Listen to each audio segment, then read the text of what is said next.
తెలుగు రాష్ట్రాల్లో 450కి పైగా రోబోటిక్ సర్జరీలు సక్సెస్ఫుల్ గా చేసిన ఘనత మణిపాల్ హాస్పిటల్దే.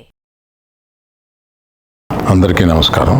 ఇప్పుడే హాస్పిటల్ ఐసీయూలో ఉన్న శ్రీతేజ్ ఐసీయూలో చూసి బయటికి వస్తున్నాను. డాక్టర్స్ అందరితోటి నేను మాట్లాడాను. అబ్బాయి రోజు రోజుకి రికవర్ అవుతున్నారు. లాస్ట్ 14 డేస్లోనూ పర్టికులర్ లాస్ట్ 10 డేస్లో రికవరీ కనపడుతుంది. బట్ చాలా టైం పట్టొచ్చు అని కూడా చెప్పారు.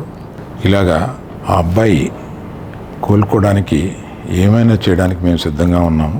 అది కాకుండా ప్రభుత్వం కూడా వచ్చి మేము దీన్ని తీసుకుంటాము, ఈ అబ్బాయిని సంపూర్ణ ఆరోగ్యంతో చూడడానికి ప్రభుత్వం కూడా ముందు రావడం చాలా అభినందనీయం.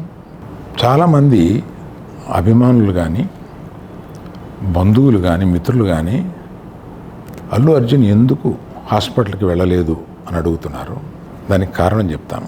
స్టాంపేడ్ జరిగిన రోజు మరుసటి రోజు మార్నింగే అల్లు అర్జున్ వద్దామని అనుకుంటే హాస్పిటల్ అధికారులు నిన్నే కదా జరిగింది, ఇవాళ ఈ హాస్పిటల్కి వచ్చి ఇక్కడ ఇంకొక ఇన్సిడెంట్ని ఎందుకు అవాయిడ్ చేయమని చెప్పి అడిగారు. కరెక్టే కదా అనిపించింది. రాలేకపోయారు. ఆ రోజునే కేసు పడింది.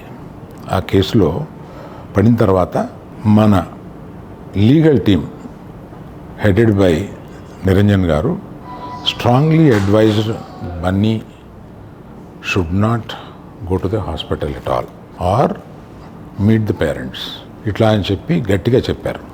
ఆ తర్వాత మేము రావడానికి అనేక నిబంధనలు, మళ్ళీ నేను ప్రభుత్వాన్ని పర్మిషన్ అడిగాను.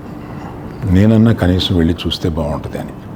ఎందుకంటే ఓ రోజు బన్నీ బాధపడుతూ నేను చూడలేకపోయాను, నువ్వన్నా వెళ్ళి చూసిరా డాడీ అని అడిగాడు. నేను ప్రభుత్వాన్ని అడిగితే వారు పర్మిషన్ ఇచ్చారు.